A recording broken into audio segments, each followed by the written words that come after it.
minimum range of 0.8 here and maximum of 1.2. I think, sorry, 1.5.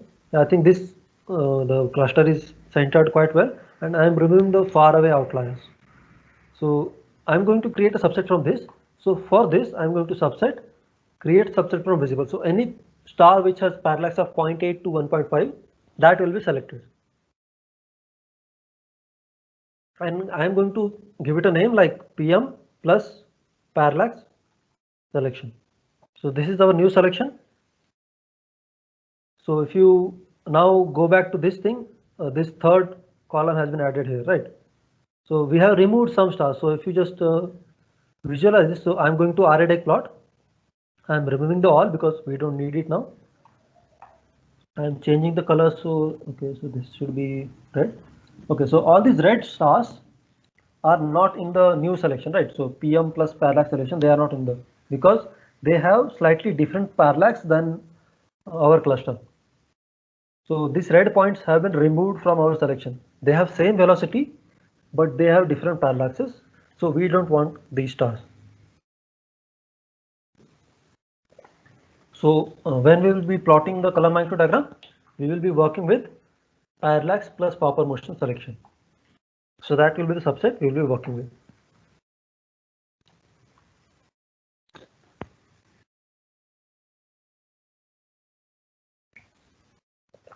So can people work with this histogram thing? Yeah, so better do we keep some time for them? Yeah. Okay. So after you put that minimum and maximum range, how did you have to save it, right? No, just click enter. It will do this. Okay, submit. Yeah. Yeah. Submit or enter. Yeah.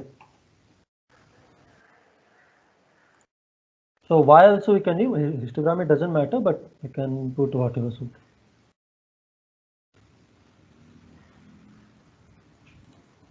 And you can click on this plus thing. So it basically rescale the plot. So it will rescale it according to include all the data. Or let's say you are doing something like this, and you want to see all the stars. So you can go to this, the up down arrow. It will scale the vertical thing only, not the horizontal. So let's say you want the,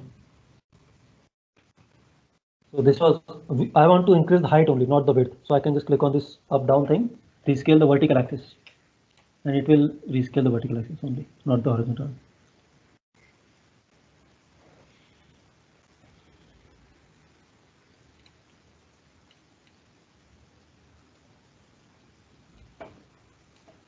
Okay. It's not forming another set.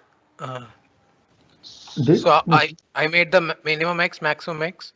yeah. So like the colors didn't change. I mean, it's the same color, but Yeah, because then you have to select the create a subset. I think you didn't create. You have to click on the subset or the subset from visible, then create a new subset called PM plus parallax selection, and then it will have different colors. thanks. So that subset will again appear here. So every type of graph has this subset tab here. So any subset created will be updated to the whole all the plots.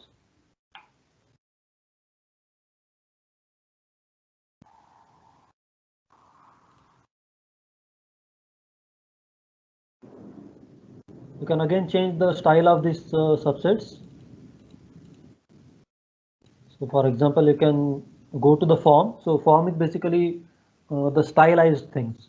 So what your actual data is will be in the position. All the subset will be in subset tab, and all the extra things will be in the form tab. So I can change the style of the histogram. So I want a bar type histogram, steps type histogram. It will be creating like this. If I want semi steps or just lines or whatever. So whatever types of histograms. So these are just visual things, right? So you can change them here.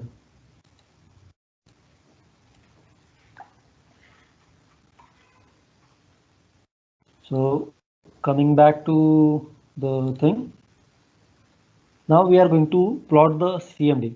So for plotting the CMD, what you do is again select the same thing, create a new plane plot. we just want random xy, whatever, and give the x as bp underscore rp and y as 4g mean mag. So you will see it's creating something. It's looking like a CMD, but there is some problem. So the problem is the magnitude are increasing as we go up, but that means they are actually getting fainter. So in most of the color magnitude diagrams, you know HR diagram and color magnitude diagram are equivalent to each other. So we want the faint stars at the bottom. So we want to flip the y-axis. To flipping the y-axis, what we do is we go to axis and we go to y flip. So it will just flip the y-axis. You can also create y log, x log, etc. X flip, y flip. So these are the 4 options here. The same thing, you can also give the range also. So whatever range you want, if you want to give a grid, so like background grid, labels, fonts, so you can change a few things there, just play with it on your own. So the main thing is you have to flip the y-axis and then come back to the main table. And in subsets, you can now choose our selection, which was the PM plus parallax selection. You can see that the isochron has been selected, the cluster has been selected quite well. So this was all the things, and this is our cluster selection. So if I just plot the cluster, you can see it looks like a cluster isochron, right? Or there is only the main sequence is visible clearly here. Red and branch is visible here. So this is the color magnitude diagram.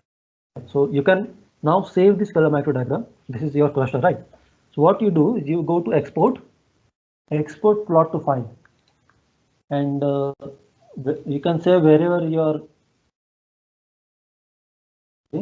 So for me, you can go to your folder and give the name. So for cmd.png, so you have to give the extension also, or you can just select the extension from here. The file format, whatever type of file you're going to find, save. So it will create a cmd.png image, and you can see the same image here. So if you go to your folder, you will see that this has been saved.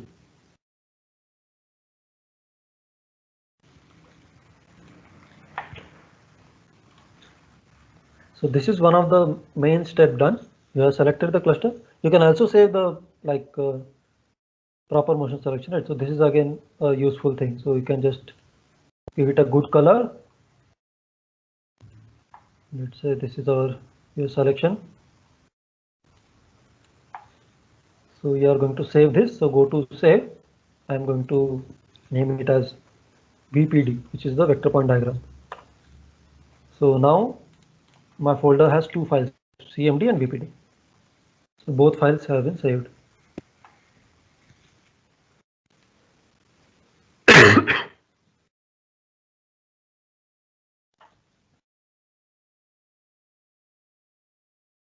I think everybody is okay with this. Anybody having problem with the CMD plotting?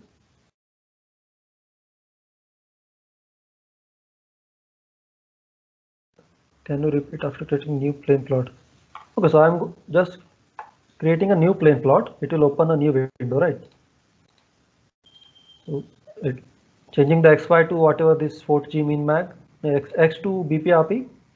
Oh, I think this has been written wrong. Sorry. I have to update this. X has to be BPRP and Y has to be G mean mag. Then flip the axis using axis Y flip. So it will flip the axis.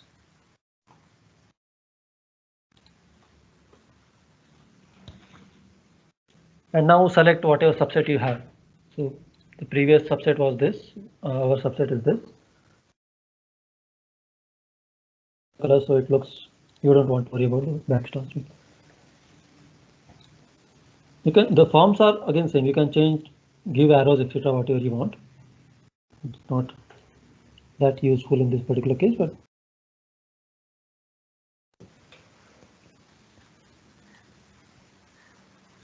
so I think it should be fine. So everybody has plotted and saved the files.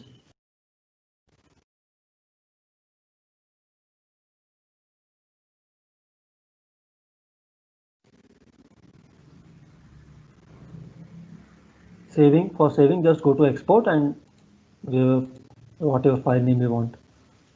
It will save that as that file. So what we want is, we want only this cluster. Now we are going to fit an isochrone. So for isochrone, we have already uploaded the file, right? So this isochrone.txt file has been uploaded. This has all these different columns, or I think if you upload it directly, you will have more columns. So what we want is, we only want the last 3 columns and the log age. We don't want to worry about anything else. So if I just plot that, what I'm going to do is, I'm going to add a new layer to this particular plot. So I'm going to layers, add position control. So it will create an empty table. So here, okay, so here this is our original cluster, right? So here an empty table has been added. I'm going to plot isochrone here. And in isochrone, I have to plot, so in X and Y axis, we have to give these. So whatever the column names are here. I think it's slightly blurry. But the column names were G underscore BP mag minus G underscore RP mag.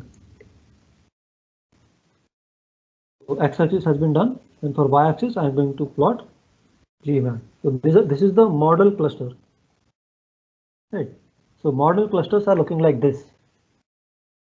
It has overplotted on the previous plot. The blue is the cluster and this green is the isochrones. So these are all the isochrones. So this particular isochrone file has isochrones of 9 gigayear to 10 gigayear. So how we can just get a brief glimpse of the statistics. So for that, just go to view and column statistics. File select. So select the isochrone file. Go to view, column statistics, and what you will see is, it will give you a brief summary of the columns. So like the age, the mean age is 9.4. The minimum age is 9, maximum age is 10.05. So these are the different values. So for the G magnitude is ranging from -4 to +13, something like that. So all the different values. So these are the mean values, these are the standard deviations, these are the minimum, these are the maximum. You can just click on this to get the brief idea of the different values. You can also get like, so let's say we have created subsets in the MCT file, right? So if I look at the statistics for this particular file, you will see the subsets are all here. So in this statistics, subset for a calculation, I'm going to select the final one, and here you will get the direct values of like parallax. So parallax of the cluster, the mean parallax is 1.14 and the standard deviation is 0.1. The mean proper motion is -10, the standard deviation is 0.2. Mean PM deck is -0.29 and standard deviation is 0.2. So these are the basic statistics you can get directly from this particular feature. So for now, what we want to do is, we have different age isochrones. So if I just zoom in into this particular isochrone, particular file, you can see that there are, so at the bottom it's almost same, but at the top there are different isochrones, right? You can clearly visualize them. So one thing we can do to visualize them is go to form, weighted, and I'm going to weight it according to log age. And for visualizing easiness, I'm going to color them according to a rainbow. So you can see that the isochrone file has different ages. So the red ones are the younger ones, and the blue ones are the older ones. So this is the oldest isochrone, this is the youngest isochrone. So now we have to fit this particular cluster, our cluster, with one of these isochrones. That's our next step.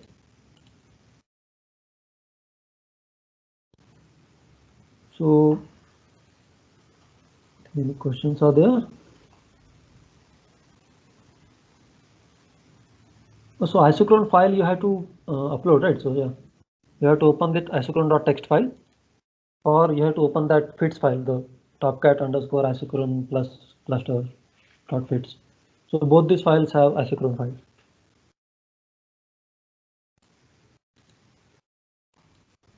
So Now, one more thing you can notice is this file is very away from this particular cluster. The problem is this isochrone is created assuming absolute magnitude scale.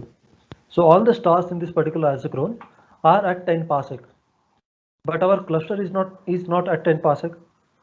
So what we have to do is we have to move the isochrone to the cluster distance. So from 10 parsec, we have to move the isochrone to the cluster distance. And the thing is, we don't know the cluster distance. So actually what we can do is we just move the isochrone, and whenever the isochrone fits, we will actually get the distance of the cluster. So what I can do is just by visualizing this, I can see that I have to move the isochrone below, shift it somehow below. So what I can do is I can just in the y-axis, I can add a number like 1. Okay, so for visualizing purpose, just click on this do not scale thing, or go to plot and click on this lock axis. So it will not shift the x and y axis according to your. So it will fix the limits of x and y. So now you can, if I just add this number, if I do 2, you can see it has shifted slightly more. If I do 3, it has shifted slightly more. 5. So I'm just adding a number to the y-axis, right? I'm just moving it down. Now you can see it's slightly, the fit is slightly better. There is still a problem. You can see it. We have to fit the we have to fit the isochrone to this dark line. So these are there is some over density here, right? So this is your main sequence. You have to fit the isochrone to this main sequence. So I'm just I'm making them invisible and visible using this text. So you can just add and remove them. So it seems I have to shift that slightly more below. So I'm just going to check 9.5, 9.6. Okay, so 9.6 is good. So I'm thinking like at 9.6, I can get the isochrone to match the main sequence. So what is this 9.6? I'm changing the G magnitude, right? So I'm changing G magnitude by 9.6 value. So this is basically the distance modulus we were talking about. So I changed the apparent magnitude by 9.6. So this m minus capital M is the 9.6 value we have. So if you put this in an equation, 9.6 is equal to minus 5 plus 5 log 10 d, you will get the distance of the cluster in parsec. So for in my case, so m minus m, which is the distance modulus, this is the distance modulus 9.6. So the distance modulus in my case is 9.6. So I can calculate the distance of the cluster. So the distance will be like 9.6 plus 5 upon 5 into 10 raised to something, right? So the distance will be like 900 parsec for M67. So for your clusters, you can first find what is this distance modulus, and then you will get the distance of the particular cluster. So first thing is we have to just move the isochrone vertically down and see when it fits well with the main sequence. And that is your distance modulus, and that gives your distance.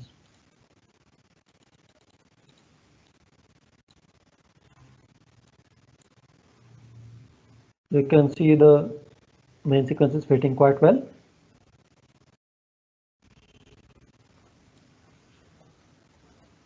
Any problem with the fitting? Each cluster will have different value. So for M67 it's 9.6. For different clusters it will be slightly different.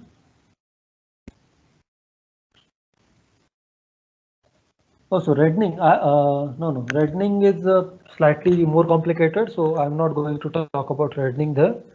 The clusters I have selected small reddening. That's how I did the selection. So none of the clusters actually require significant reddening correction. So I think not everybody knows reddening. So there are actually multiple things which can change the shape of the isochrone, like metallicity of the cluster, or the rotational velocity of the individual stars. So all these things, the presence of binaries, So all these things change the shape of the cluster, shape of the isochron or the cluster. So for this workshop, to keep it simple, I am only using two parameters. One is distance and one is age. All other things are the metallicity of all these clusters is relatively zero, close to zero. Extinction is also close to zero, and also they don't have very variable rotation speeds. So that's actually deliberate. In the actual cases, you have so many more variable parameters. So now we have a basic idea of how far the cluster is. So we have to fit the isochron. So I think I can just change the colors back. I'm going to okay. Yeah. So let's keep it as a single color. Now we have to see what is the age of the cluster. All these isochron have different ages, and I want what the age of this. So this yellow, okay. So whatever point I'm selecting, it will be black, right? So that particular isochron is the isochron we are going to want. So in our case, this has some blue color. So isochron have some color near light blue or dark blue, right? So age of the cluster is around 9.6 or this region. This we know. We can be sure that the cluster is not 1 gigayear old. So log age is not 9 because this is very far away from this particular isochron, the brown one. It is very far away, or the with this very darkest blue, that is also far away. So these are not the age of the clusters. So we can be relatively sure that the age of the cluster is somewhere in this faint blue region. So around 9.6, 9.7. For this cluster, your cluster may have different ages, slightly different ages. So what we have to do is we have to create a subset for each of the isochron. So manually you can do that. You can just what you can do is you can go to isochron file and you can open the file. So this is the file, right? Isochron file. You can select the first line so just look at this log age column and look until where you will see a different log age. So in our case, it's like 500. Okay. So I am clicking shift and selecting all these different rows, and I can create a subset from this by going to rows, subset from selected rows. So I'm going to select the rows and I'm going to name it test log age is equal to 9. So this is the log age 9 subset, right? And click on add subset. So this subset will be created. So that subset you can visualize here. So just go to this thing and remove all the subsets. You can see the subset is here, which is the test log age. So that is actually very far away from our cluster. So we don't want to actually fit it to that. We need something around 9.68. So you can manually select all these different columns and all these different things and create one subset each. Or what you can do is you can create a whole number of subsets just by different values of the log age. So I will just show you, you will understand better. So go to isochron, click on this display row subsets or go to view row subsets. So while selecting isochron, go to view row subset. You will not have all these things, you will have only all thing here. And what I want to do is create a subset using this subset classify by column. So we have a log age written in one column, right? So I am going to classify the whole set, all the data by the columns. So the classification value is log age. So you can see there are total 22 log ages available, and the number of categories it's saying 4. So let's keep it to 22, which is the whole thing. So it will create subsets of all these different values. So if you can see here for value of 9.2, there are 767 rows. For value of 9.25, there are 743 rows, etc. So you can name the subsets according to 9.2 or the actual values, 9.25, etc. Or you can just only select those subsets which are near 9.6. So in our case, I know the age of the cluster is around 9.6, right? 9.5. So I don't need to worry about these subsets. So I'm going to remove them, which are very far away from our cluster. So I'm going to keep only subsets from 9.4 to 9.8. So I'm going to name them 9.4. This is slightly manual label type thing, but yeah, you have to do it. So you can select all these different subsets, give them name according to their age. So the age is value I'm taking from this column, right? So these are the actual values, and Topcat just randomly gives the name 1, 2, 3, 4. So that will not be useful later. So I'm manually giving the names here. If you have downloaded the Topcat file from Teams, then this is actually previously done. So now we can see there will be multiple subsets available. So earlier there were only all available. Now there are multiple these subsets available. So I'm going to only select these subsets now. The colors are still quite weird. Okay, so just remove them for now. I'm removing the colors from here. Okay, so you can see the cluster is I'm changing the size of the cluster so it appears slightly bigger. Yeah. So just by looking at this, I can say that something like this pink one is fitting best to the cluster, right? This pink, if you just zoom in. So we have to fit the turn off. So this is the turn off of the cluster, right? So whatever is fitting best to this turn off, it's like this pink one is the fitting best one. So I'm going to check which is the pink one. So this is 9.65. So let me just remove all the other ones.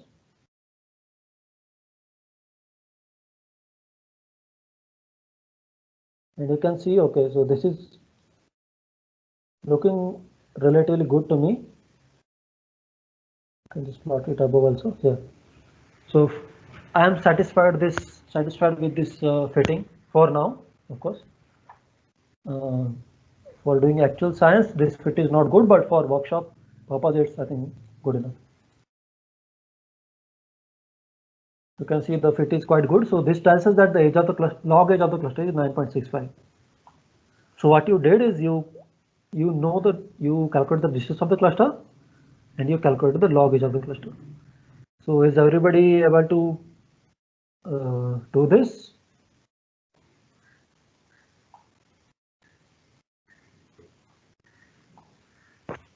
I can try this for some other cluster also. So let me just take Trumpler. So first I will have to plot the big vector point diagram, right? So let's say this is the Trumpler cluster. I am going to select these particular stars as our cluster. So this is the clump. So this is the selection. Now I'm going to plot the column active diagram for this particular cluster. And for this particular subset, I don't draw all the subsets. And I'm not removing. So this is the column active diagram for Trumpler. I'm going to overplot the isochrone. For that, I'm going to layers, add position control, and add isochrone as the thing. And I'm going to change the x and y axis according to this.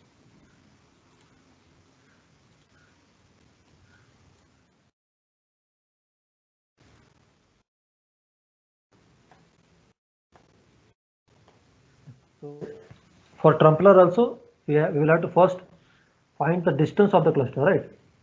So for the distance of the cluster, I'm just adding a number to axis. So 10, okay, it's not that good. 11.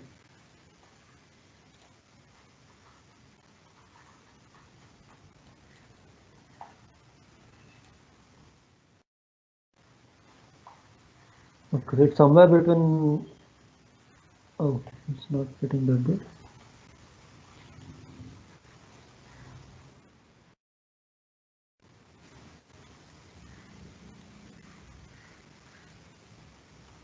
It's not slightly.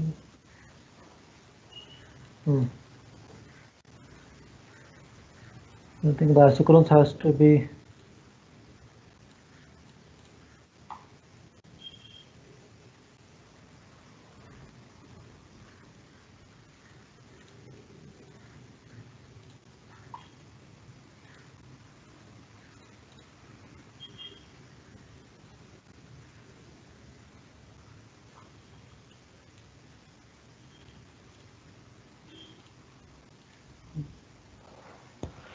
I think we will need some different set of isochrones for Templar because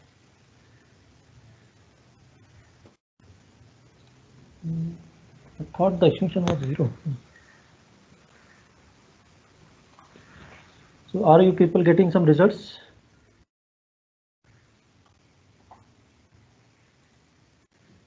I should have done this earlier, but I think Templar is not fitting that well. Let's check for other things.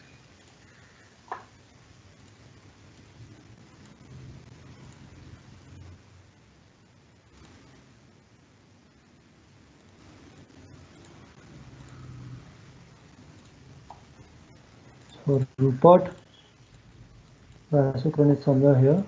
Okay. Distance should be around 10.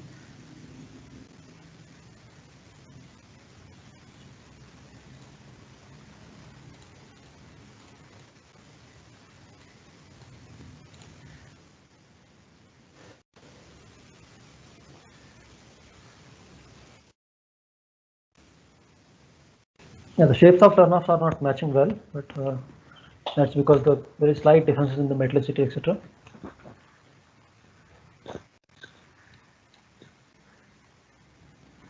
I think in 167 you can, sorry, M67 you can get a slightly better fit. Unfortunately, I tried with only 167, so M67, so.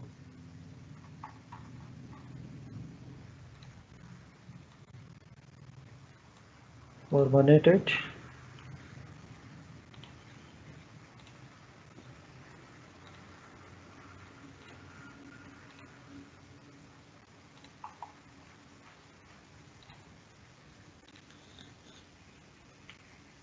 Yeah, so for 188 also it's fitting quite well. So for 11 and log edge of around 10.5 it's fitting well. So for M67 and DC188 it's fitting, the isochrones are fitting well. The Rupert and Templar are not that good actually, so I should have checked that earlier.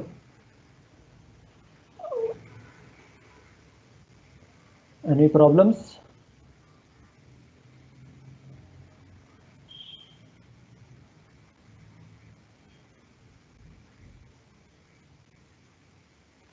So in this Topcat, we have to fit only manually, or is there any some other method for proper fitting? We have to fit manually. There are some techniques which can do automatically, but it's very difficult because there are too many variables. For workshop purposes, it can be fitted. I think there should be some codes which can fit the isochrones, but for very accurate fitting, we have to do it manually. And there are so many other variables. You have to account for extinction, reddening, metallicity, rotation, etc. So for now, I think this is good enough for you guys.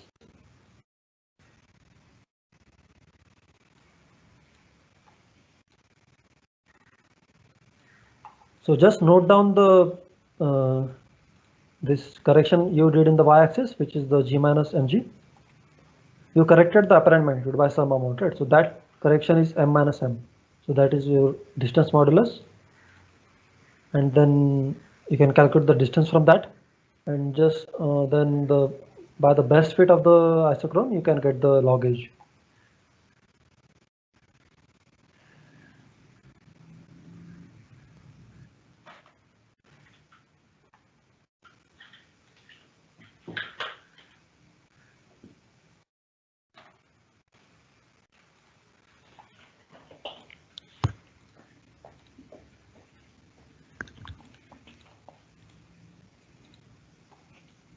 So Vikrant, this is for the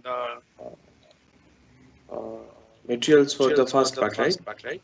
Yeah. I can hear some echoes. Maybe someone is not muted.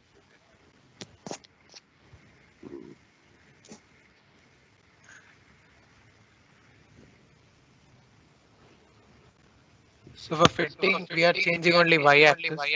So Yeah, why for not distance x-axis modulus also?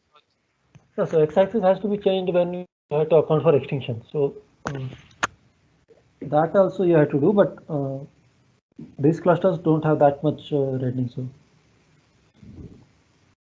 Okay. I thought they did not, but it appears there is some problem with Templar and Rupert. So I'm not sure actually. Vikrant, you can show that that your PPT page where the results are there with other clusters. Yeah, So they can also try others clusters just by selecting different array index. Yeah, so you can. I just checked right not now. Not now. After. This will be actually shared with you guys, so you can just go through other clusters also and try to fit them yourself later. So for now, NJC 188 and this MCT7 is fitting quite well. I'm having some problem with these two. I think we will have to change some other parameters also. So if you are working with these two clusters, find distance modulus. yeah. Right. So distance modulus should be. So the slopes are slightly different, right? So the fittings are not that good. But you can get the distance modulus at least. So rough idea. So for this particular cluster, it's around 10. So what is the exact value is the literature value is 10.3. So at 10.3, it's looking something like this. You will get the brief idea of what the distance is. Anyway. So can you guys just post your distances and ages in the chat?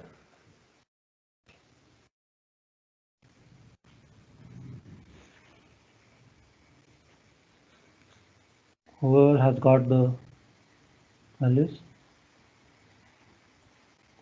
Also give name of the cluster.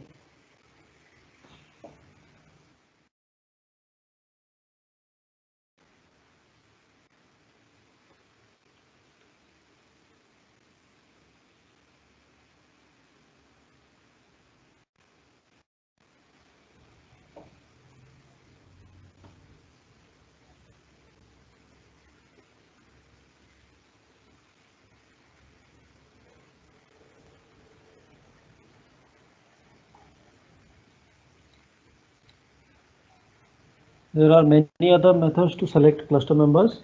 You can do fittings to these distributions. You can refine the radius of what your Phillips used. So depending that also you can get the number of cluster members system. You can change the radius of the whole cluster.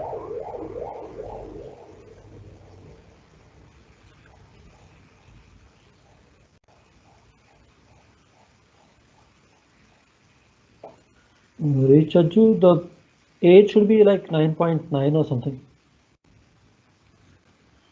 For NGC 188, the age should be on the higher end. I think you can see in this, if I just show here. So for NGC 188,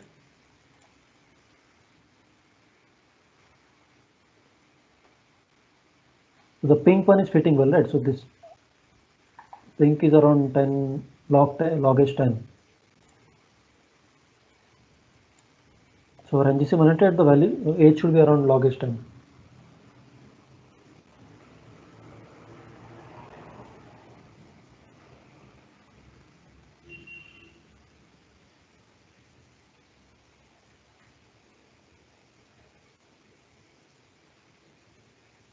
Oh, you should have got the. No, if you open the same file, so I'm going to isochrone. I'm going to view row subsets. You have classified them according to log age. I think you did not change this number, so you have to keep it at 22.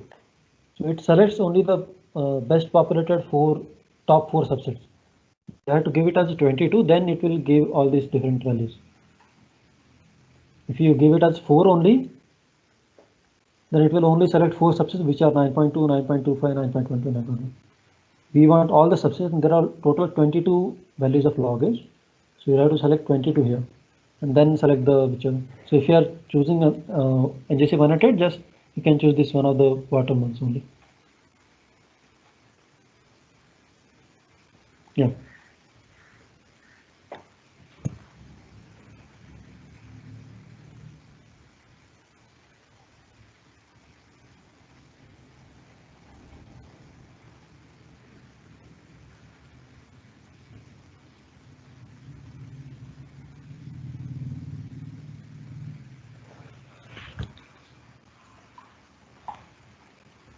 So the values I got for NGC 188 are like distance modulus of 11 and age of log 10. So log age is 9.9 from literature, which is quite close, and the distance modulus of 11 is also quite close.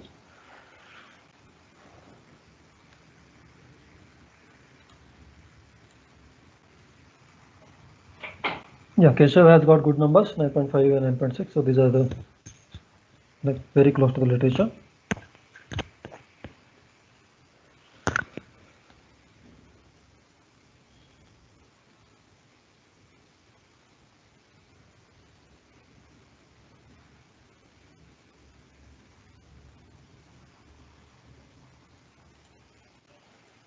And you can try other clusters later, or just while waiting for other people, you can try those.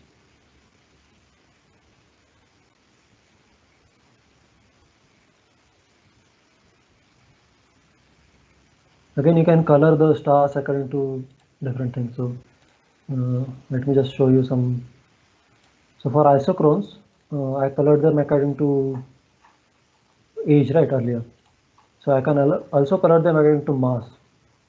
So what you will see is, if I just color them, so I'm going to weighted and M initial. This is M initial, and just color this rainbow for the visual side. And you can see that all these bottom stars, all these stars are red, which red means very, very low mass. So these are like 0.2, 0.4 solar mass. And these stars, which are blue, which are 2.2 solar mass. So these are the massive stars which will evolve faster because they are in the younger cluster. So this older cluster does not have any of the blue stars. So the point here, wherever it's turning, so basically I just use one of the isochrone.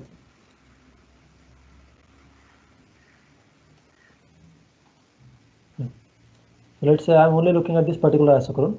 Then this point is the turn-off point, which when the stars are, the curvature is shifting from one direction to other, right? So this will be our turn-off point, and depending on the turn-off point of this isochrone, you can get the age of the cluster. So whichever turn-off fits best, that is your age.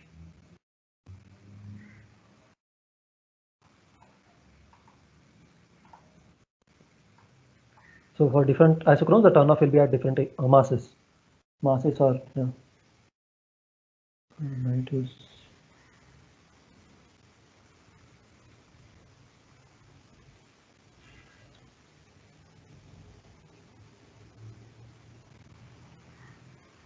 So if you get any values within this approximate values, it's good.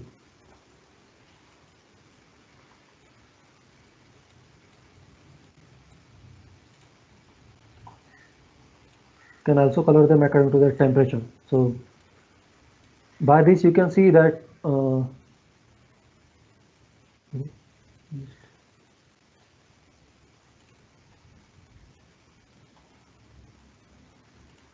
if I color them according to temperature, you can see that these are the hot ones, the purple ones, and the red ones are the cooler ones. So in this diagram, you can clearly see that the color is good proxy for the temperature. So the high color ones are cooler. As you reduce the color, the temperature increases. So in a HR diagram also, The x-axis has a temperature, and the temperature increases as you go to the left. So this is the log of temperature. So similar thing. You can also color them into luminosity. So now the brighter ones will be blue, right? So the brighter ones are purple, and the fainter ones are the less massive ones are the fainter ones.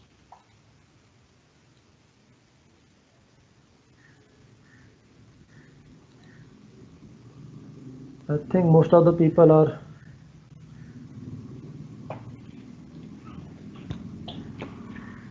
fitted. Are there any big problems anywhere?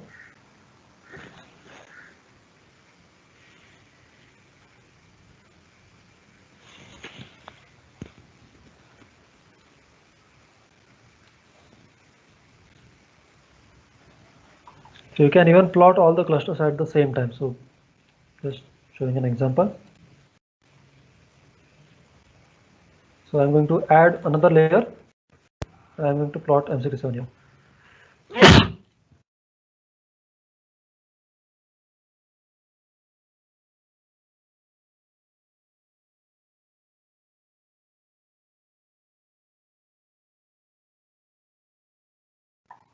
So you can see M67 is slightly above the NGC 188. This is because M67 is closer, so it's brighter. NGC 188 is slightly older, so it's fainter.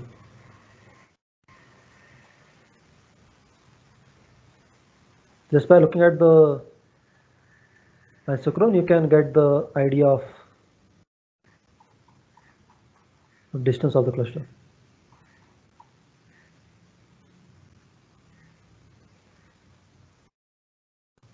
And so the Rupert is somewhere in between both these clusters.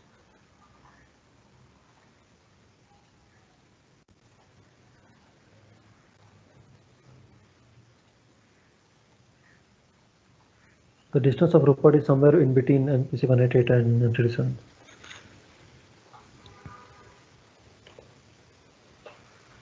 I think we should move forward. The last is one more demo part is there. So Hades is one of the closest cluster to us, and we are going to find Hades in using 3D coordinates. So I think everybody is good, right? I think, yeah. So Hades is like if you see in the sky, I think most of you are familiar with Orion nebula, Orion constellation. So this is the Orion constellation here. These 4 stars, 3 stars, etc. This is the Pleiades cluster, which is very easy to find with eye. And the Hades is somewhere here. So it's not that dense, but it's quite bright. So you can see it's between Pleiades and Orion. This cluster, it's very close to us, like 150 light years. 150 light years means 50 parsec. And the age is around 600 million years. So what we will try to do is we will download all the stars within 66 parsec. 66 parsec basically to include all these all the stars in the Hades, and then we will plot the 3D velocity plots and try to find the cluster there. So for that, what we will have to do is you'll have to again download the data for this cluster. For download all the stars within 66 parsec. So how to do that? We want some conditions in the diagram, conditions in the downloading data, right? So for that, you have to go to a virtual observatory and go to table access protocol, this tab. It will open something like this. So you can see it will open this tab window. So just select Gaia here. I think you should have this Gaia table here. Just click on the Gaia and go to use service. If you go to use service, you will open a window something like this. It's slightly blurred.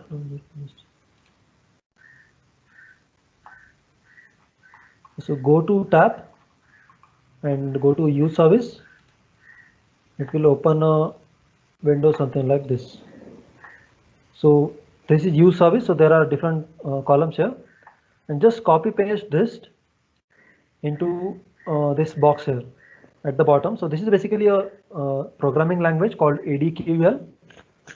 So here what I'm trying to do is I'm going to select some columns. So I'm going to download these columns, ArrayDec, PMRray, Parallax, etc. I'm going to download them from a table named GaiaDR2, and I'm going to apply conditions such that parallax is greater than 15. That means only the very nearby stars will be selected, and parallax error is parallax by parallax error is greater than 5. That means only the stars with good parallax measurement, like very small errors, only they will be selected. And non-null radial velocity. That means the radial velocities are not null, non-zero. It should have some radial velocity. So to write this in ADQL, it looks something like this. So select ArrayDec, PMRray, Parallax, etc. From GaiaDR2, this is the table name, and where parallax greater than 15 and parallax over error greater than 5, and radial velocity is not null. So this is the query you have to input here and say run query. It will now download all the stars which follow these conditions from GaiaDR2 table.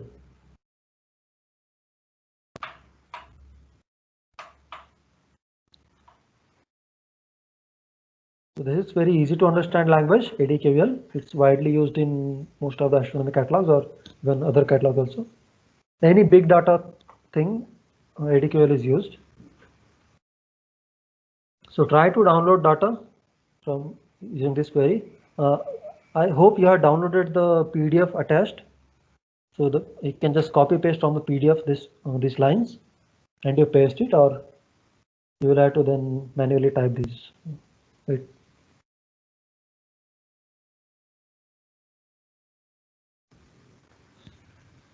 Now go to tab. So table access protocol, VO tab, and then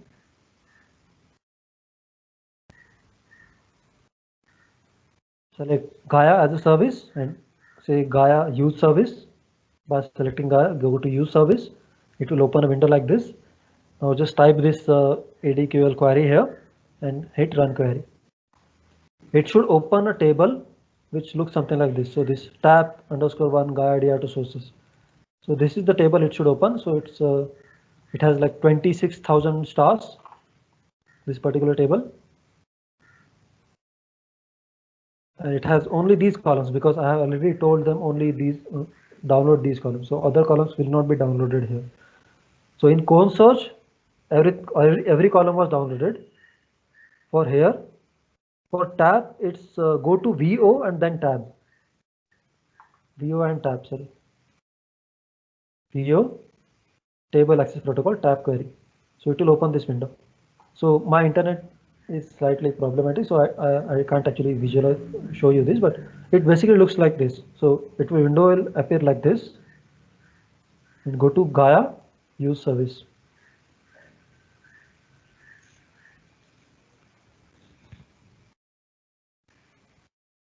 You are using Topcat in browser?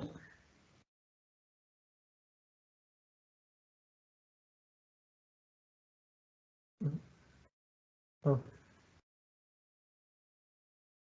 Okay.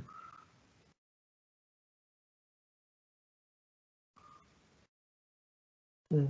So download the PDF here. So I think you can just. Okay. He was talking about the data. Okay. Someone also shared the Google Drive link also in the chat. So if you can access chat, I think you can download from Google Drive also. The PDF was called something like demo _ Topcat demo _ Pravega. Or you can just manually type this. It's not that long. You'll have to be accurate. Copy paste is not working. It's showing cannot parse query. It should work, right? Is everybody having some problem?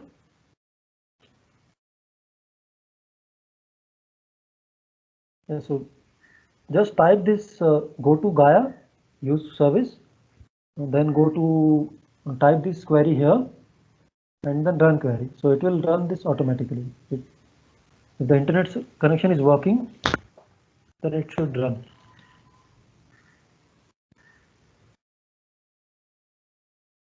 Yeah, you have to paste this all this blue color thing.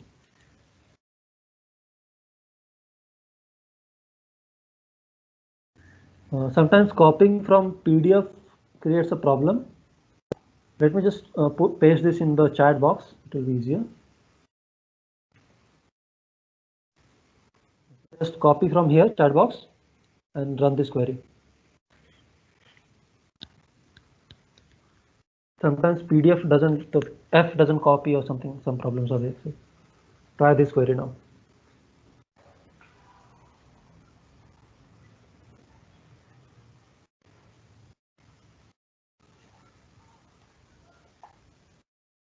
It will create the file.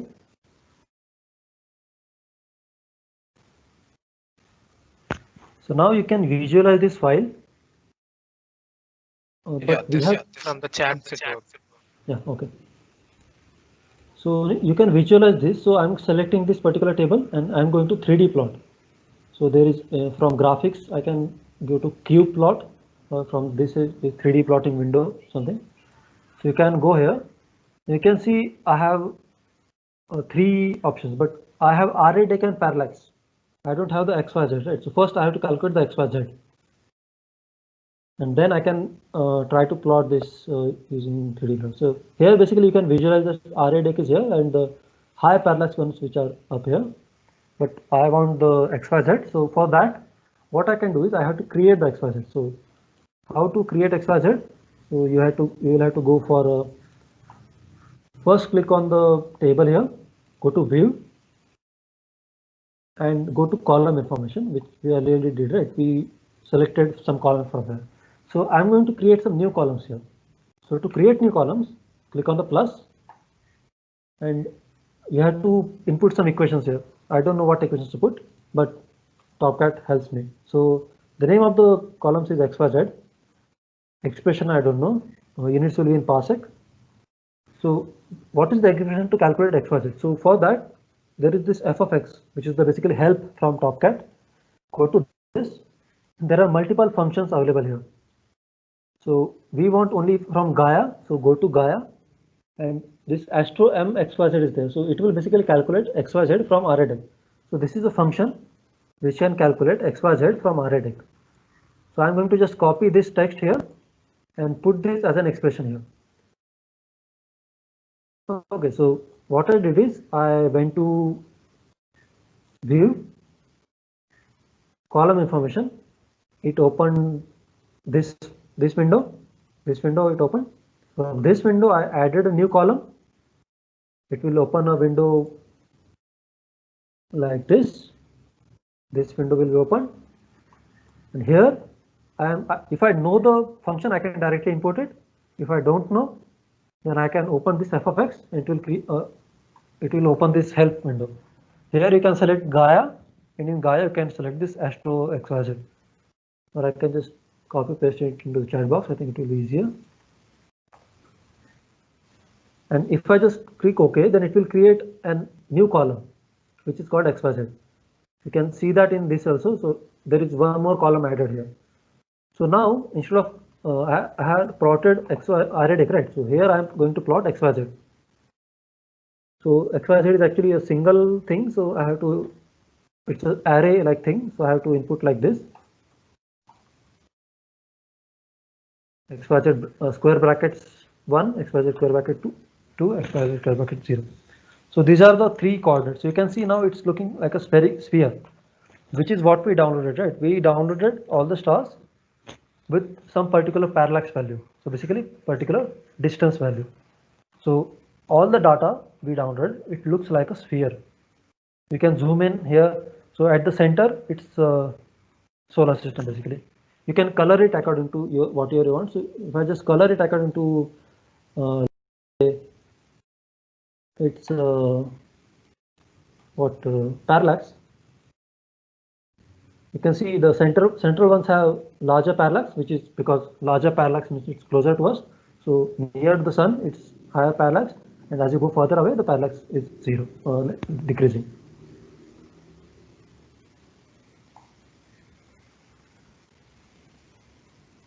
So go to view, column information, where we selected the columns, right? So we selected different columns here. Then add a new, so click on this plus to add new synthetic column. Define a synthetic column. And you can give name anything, but this is just for example, I'm given XYZ.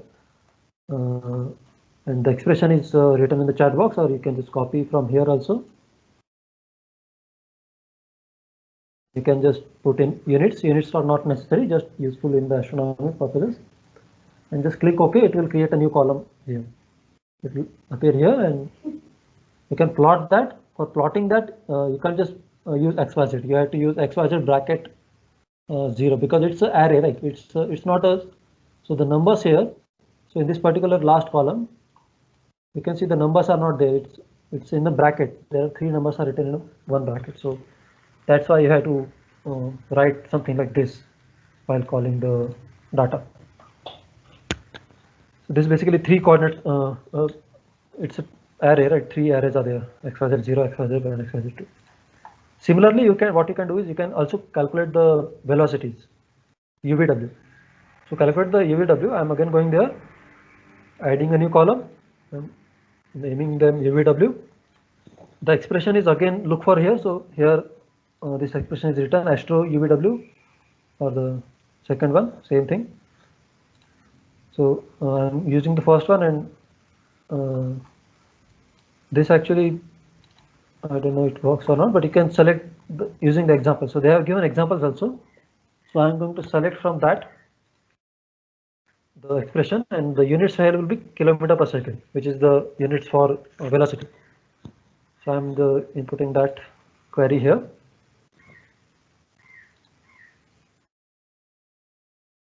So yeah, whatever the expression is inputted in the chat, you can copy from there directly. I hope, yeah, you can copy, I think. So now you can also visualize instead of XYZ, you can visualize UVW.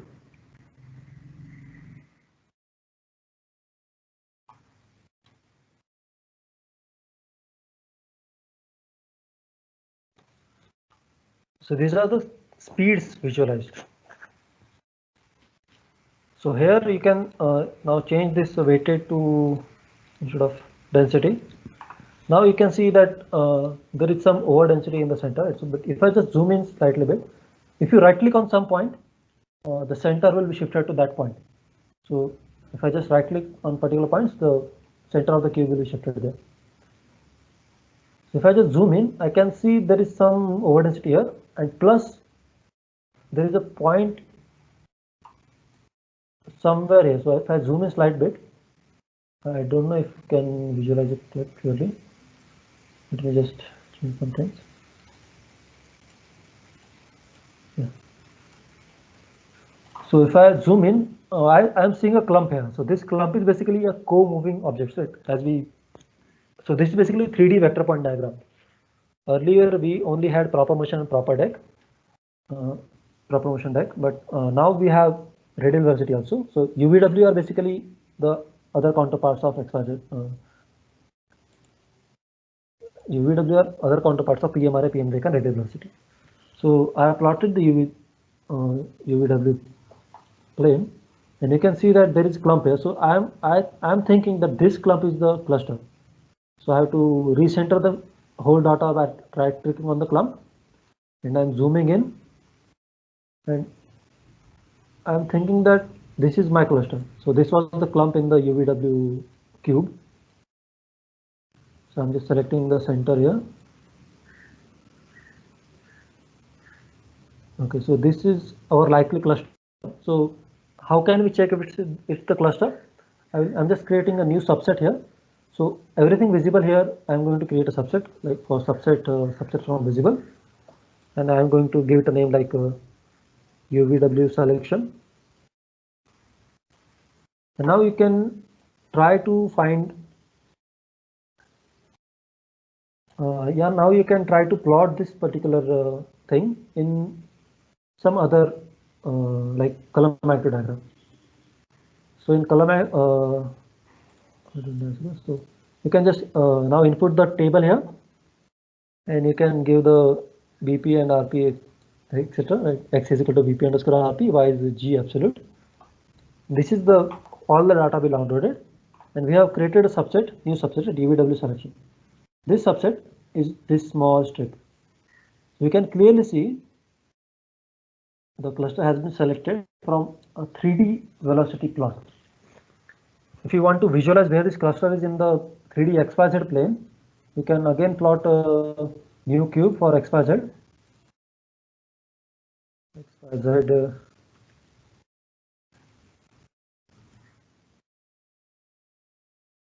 You can see that.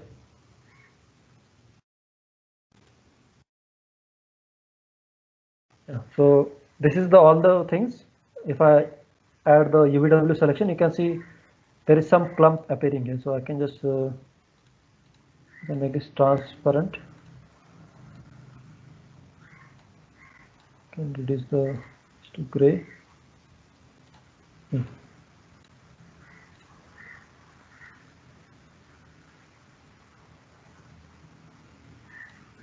You can see that there is some clump appearing here, right? So this is the your cluster.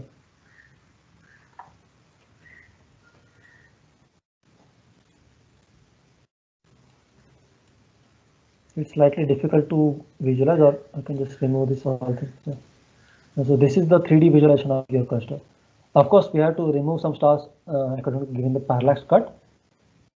So for that, we will have to do some other thing, but yeah, basic representation is right here. So this is the thing, and if I just give it a parallax cut, for that I'm going to histogram. I'm creating a histogram for parallax, creating this cluster. So this is the all histogram was there earlier. I'm only selecting the cluster nearby the cluster, and I am now going to select all the stars within like particular values of the parallax. So I don't want very near away cluster. So I'm just like upper limit of the X I'm giving as a 22 or something. Creating new subset. This will be called UVW plus parallax selection. So this will have slightly better visualization here.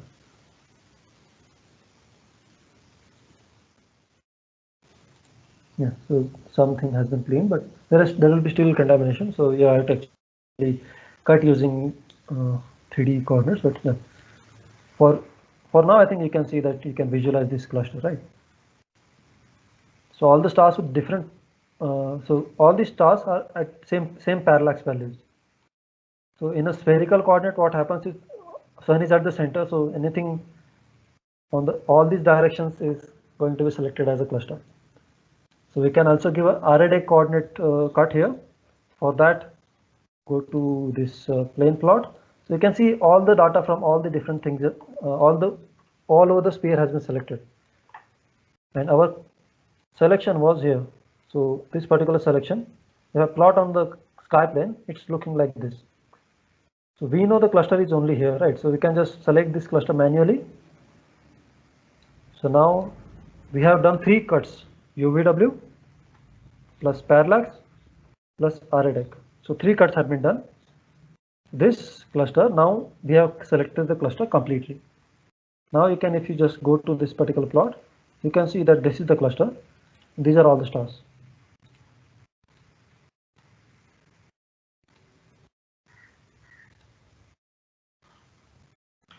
I don't know how to visualize, easily visualize that, but if I just, I think, if you just remove this, you can see that a clump at certain location has been selected. So that is our cluster in 3D space, XYZ coordinates.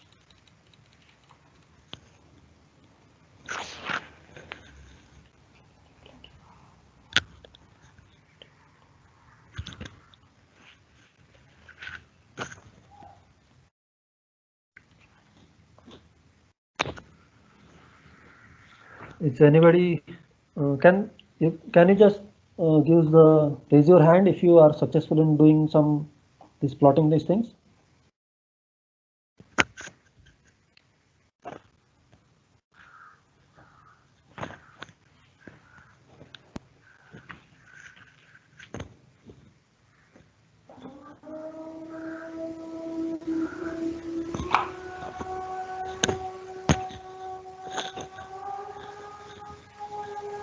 So you can do further selection. So you can see that there are some stars at slightly farther distance are also selected here.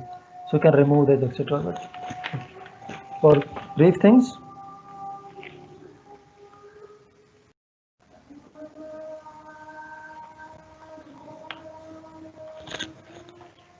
it should be fine.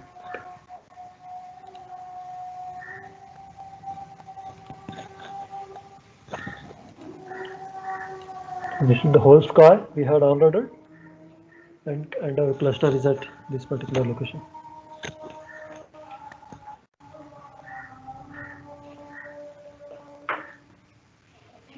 So you can use this. There are so many mathematical functions. You can use any of. You can use them to whatever you want. So these are only for Gaia specific things basically. You can also convert some distances from other things like you can calculate fluxes in different temperatures. You can have some mathematical things like sine, cos. You can do.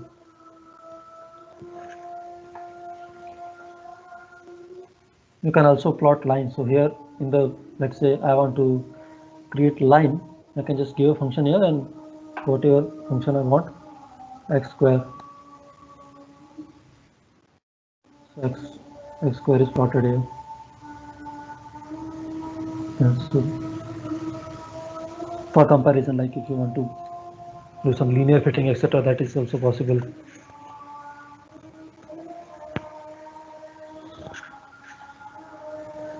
Any questions?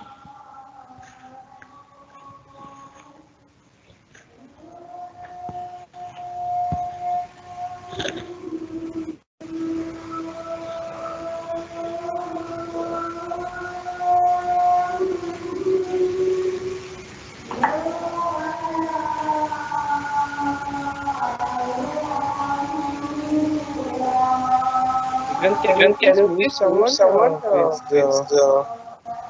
You can also mute. Mute mode. You can also mute. I think there is namaz going on behind my window, so. I'm getting the tab. Yeah, I think that is the main noise here.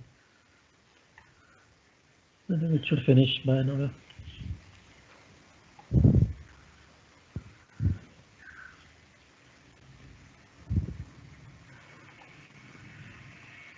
Anybody has any questions or comments?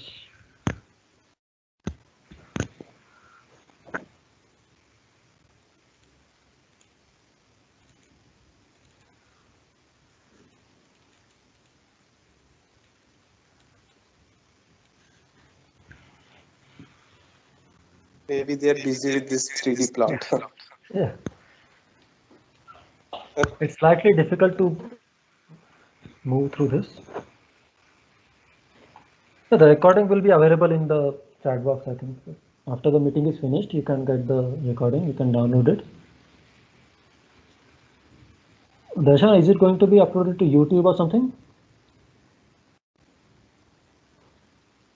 I think so. She mentioned it about it. YouTube, I'm not too sure. I'll get back on that. But yeah, the video will be available in this chat. For YouTube, we'll decide that later.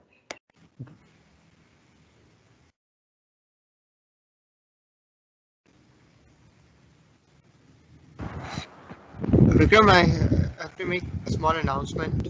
Yep. Everyone, there's a Google form present up in the chat. Please do fill that form. It's for you to confirm your attendance. I've written it in bold. I'd written it in bold once at 11:50. So this is just another reminder. So please do fill up that form because we needed to check how many people attended the workshop and everything. Thank you.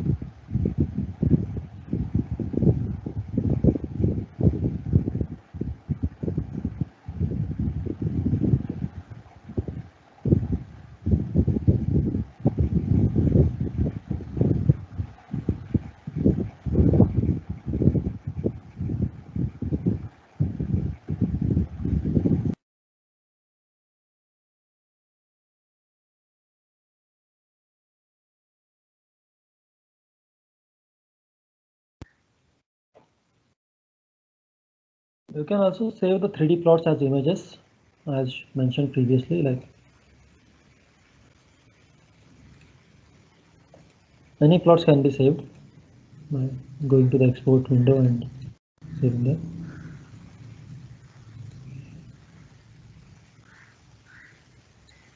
So if you want to calculate the distance of this cluster, then just go to the, you will have to just plot the parallax histogram or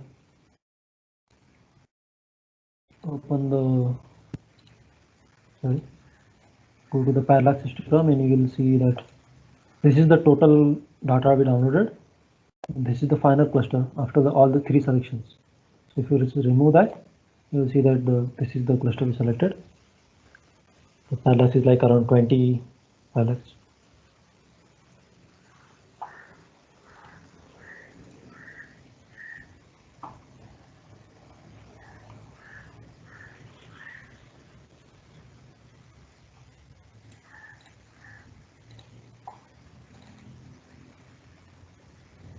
You can also plot the velocity vectors here also. So in this 2D plot, you can add the vector to just do that there.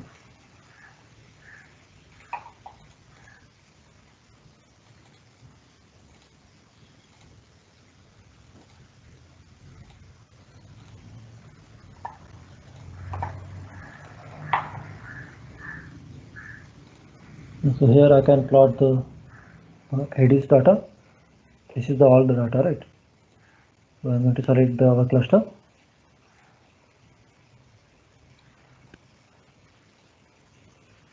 Here, and you can plot the sky vectors.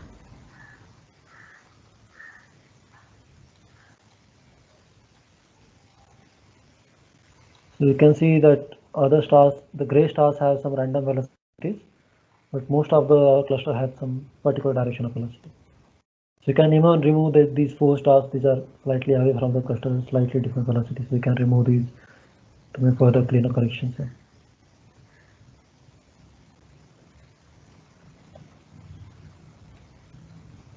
I'm not sure. Okay. Okay.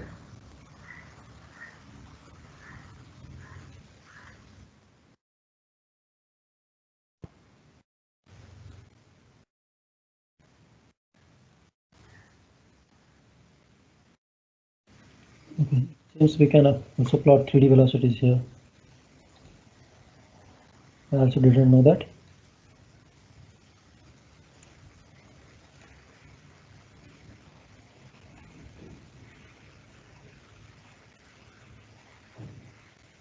It's not that useful. Sorry.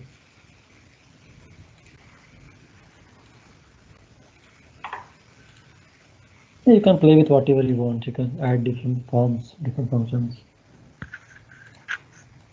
You can do even linear fits. So if you're, let's say if you have some plots like PMRA versus let's say PMRA, if you want to find the slope, you can just go to form, go to linear fit. It will, the equation will appear here. So for this particular case, it's something like this. So you can change to whatever function you want. It's parallax by whatever.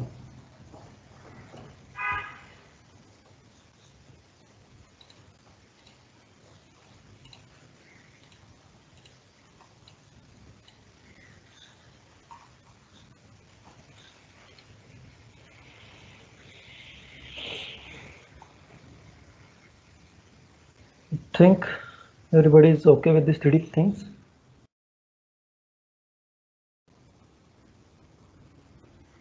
If you have any questions, just we have some time.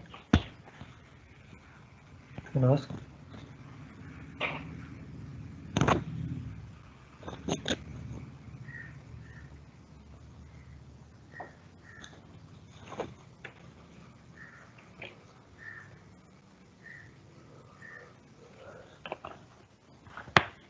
So is Topcat actually used for research work?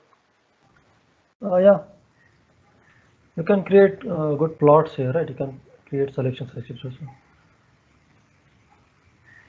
Okay. Typically, we produce the final plots using Python, but all the analysis I do using Topcat. It's very easy to understand and easy to do. You can visually plot many things, right, and quickly move through them. And you can also one more feature I can show you maybe. So let's say this is the cluster data, right? So I want to find a particular star where that particular star is.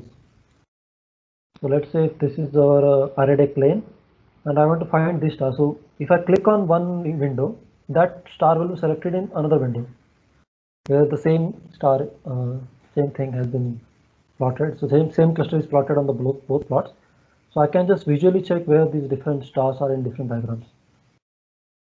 So all even 3D diagrams, everything will be like parallelly, the particular star will be selected at the same time. So this is quite useful feature when we want to see where one particular thing is located in the sky.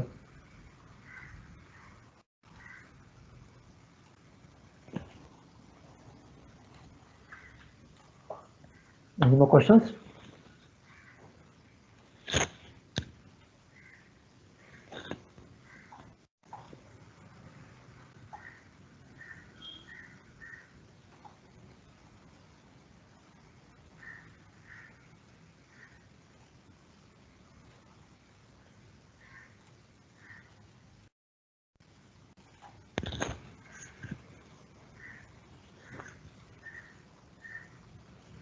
I don't think anyone has any questions, so I think we finished on time. Yeah.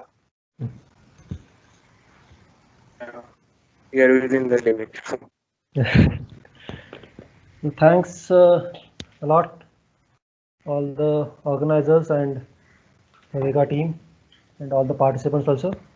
I think you learned something, and you can also use this Topcat for any other plots you want. It's not necessary to be have astronomy thing, right? It's a good software, and if you want to do something more in astronomy, there are like this Gaia DR2. There are many online surveys are there. You can do many things. Yeah.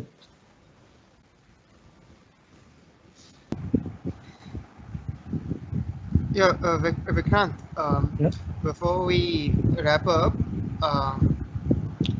basically we wanted a group photo of sorts for the workshop. So if people fine with it, then I'd suggest that people turn their video on for just about 1-2 minutes so that we can take a screenshot of the people who attended the workshop as a remark of sorts that people existed in the workshop, basically. So if people are fine with it, for 1 to 2 minutes, please send your video on so that I can take a screenshot. It is supposed to be somewhere here, or the dog ate it. It's down. It's fallen down. Do it, Haraji. Guru. It's here, bro. My life is. Darshana, will you be able to take the Putting screenshot, on that. or do you want me to?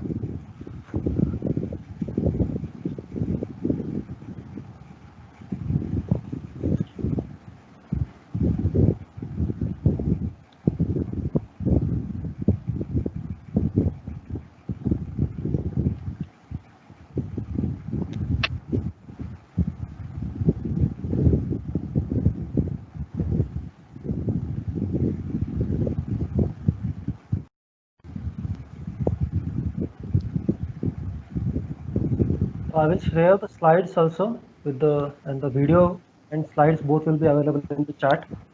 You can download it after the session is finished.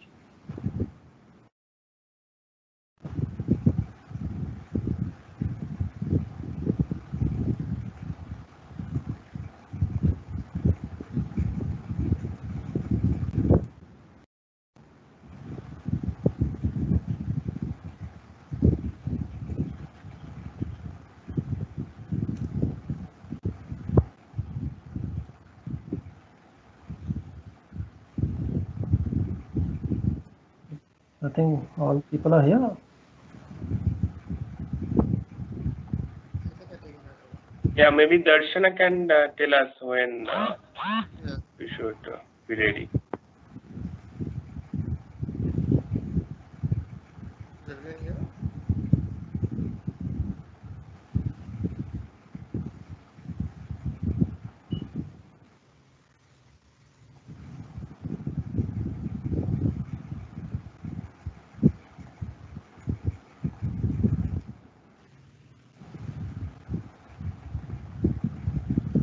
I think most of the people are there.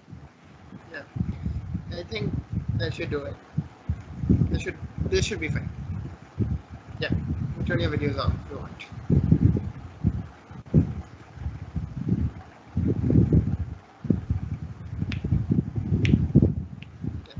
You can turn your videos off, guys, if you want.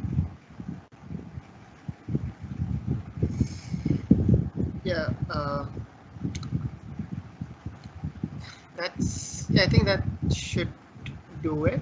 So I'll present the vote of thanks for the session. So thank you everyone once again who attended the session. It's a pleasure to have you with us here.